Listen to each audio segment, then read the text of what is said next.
welcome to A Course in Miracles in Practice.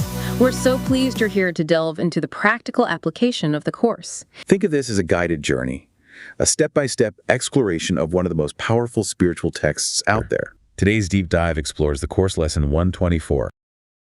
Let me remember, I am one with God. Today, we will again give thanks for our identity in God. Our home is safe, protection guaranteed in all we do, power and strength available to us in all our undertakings. We can fail in nothing.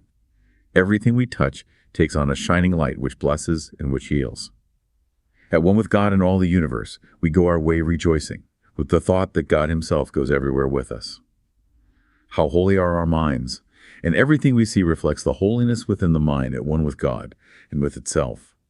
How easily do errors disappear and death give place to everlasting life.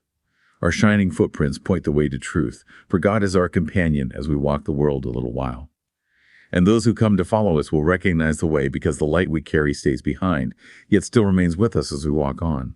What we received is our eternal gift to those who follow after, and to those who went before stayed with us a while. And God, who loves us with the equal love in which we were created, smiles on us and offers us the happiness we gave. Today we will not doubt his love for us, nor question his protection and his care. No meaningless anxieties can come between our faith and our awareness of his presence. We are one with him today in recognition and remembrance. We feel him in our hearts. Our minds contain his thoughts. Our eyes behold his loveliness in all we look upon. Today we see only the loving and the lovable. We see it in appearances of pain, and pain gives way to peace. We see it in the frantic and the sad and the distressed, the lonely and afraid, who are restored to the tranquility and peace of mind in which they were created. And we see it in the dying and the dead as well, restoring them to life. All this we see because we saw it first within ourselves. No miracle can ever be denied to those who know that they are one with God. No thought of theirs but has the power to heal all forms of suffering in anyone in times gone by, and times as yet to come as easily as in the ones who walk beside them now. Their thoughts are timeless, and apart from distance is apart from time. We join in this awareness as we say that we are one with God.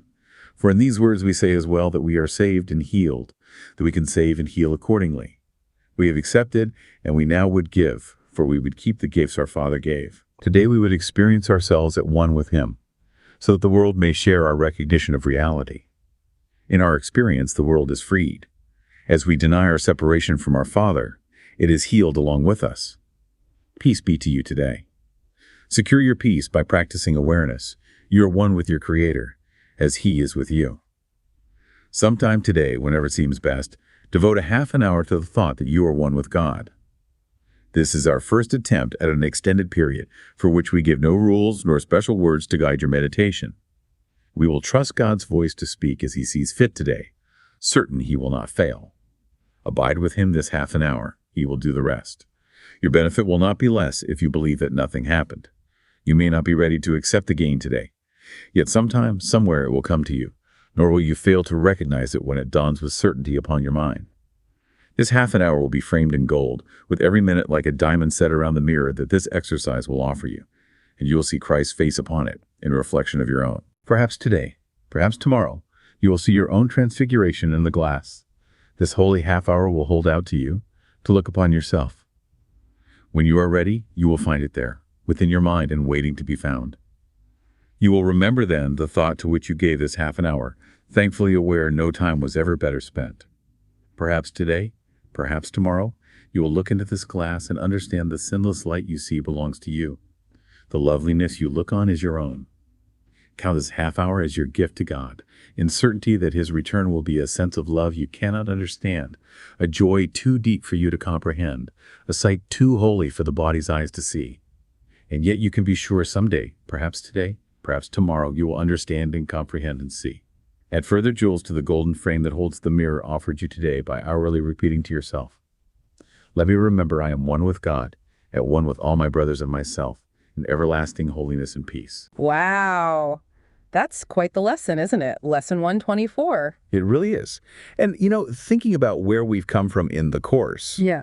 those early lessons. Right. Like nothing I see means anything. They were all about dismantling, weren't they? Exactly. Undoing the world's way of thinking. taking apart this whole system of separation and, well, fear that we live in. But then, as you move through the workbook, there's this noticeable shift. There really is. It's like the focus pivots. From questioning the reality we perceive to actually affirming our true reality, our true identity. And lesson 124 feels like a major signpost in that shift. Let me remember I am one with God. That's not questioning anymore. That's a declaration. It's a turning point, moving beyond this isn't real to this is real. And the implications of that are just huge. If you start to really grasp that oneness. What does that do to fear, to anxiety? Well, it starts to dissolve them, doesn't it? Because if you're one with the source, one with everything, what is there ultimately to be afraid of? Where's the threat? That sense of safety the lesson talks about, our home is safe, protection guaranteed. It's not about physical safety necessarily, but this deep inner certainty.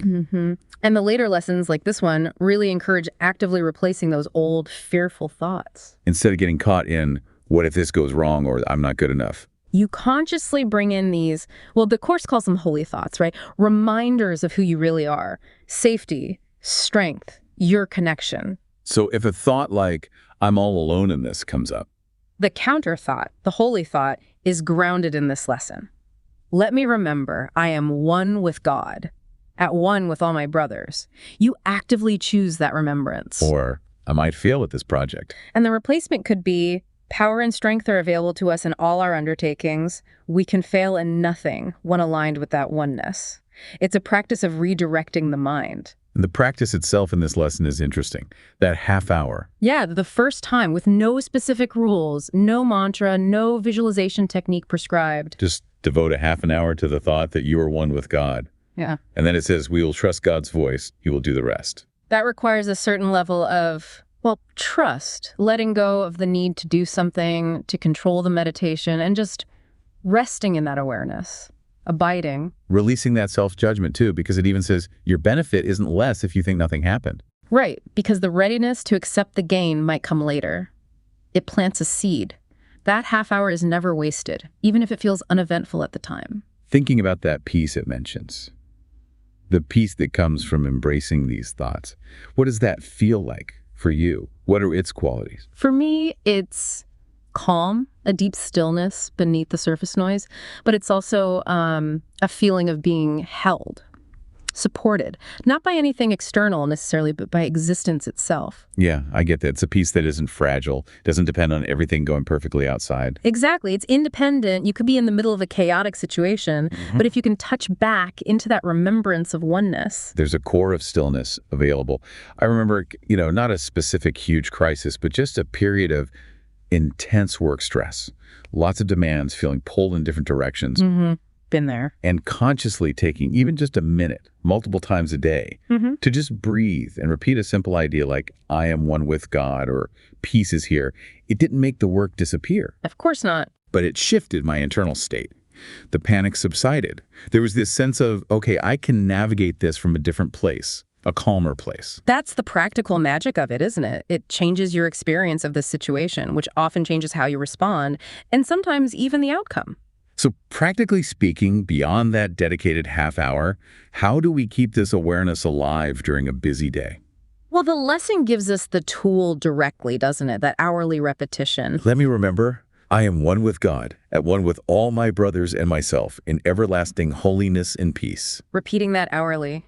Or even more often if you feel yourself slipping into old thought patterns, setting a reminder on your phone, associating it with a regular activity. Like every time you get a glass of water, or transition between tasks, little anchors throughout the day. Yeah, making it an accessible mental habit, a touchstone to return to. It doesn't have to be a big dramatic pause, just a quick silent reminder. It brings that sense of the sacred, that connection, into the mundane moments. And reminds you that the peace and holiness mentioned aren't somewhere else, or only for special times.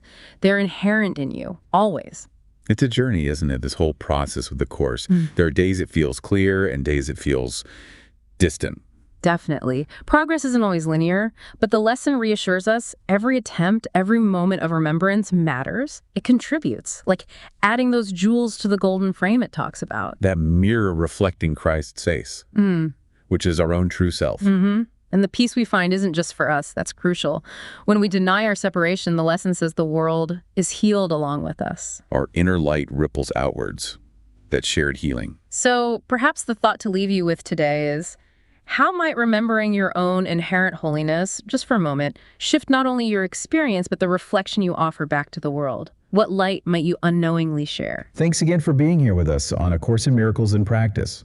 If anything we talked about made you pause or think, or, left you wondering, but what about? Just please drop us a line, shoot us an email. We really genuinely want to know what's percolating for you. ACIM at theworldharmonyproject.org. That's ACIM at theworldharmonyproject.org. We look forward to hearing your perspectives.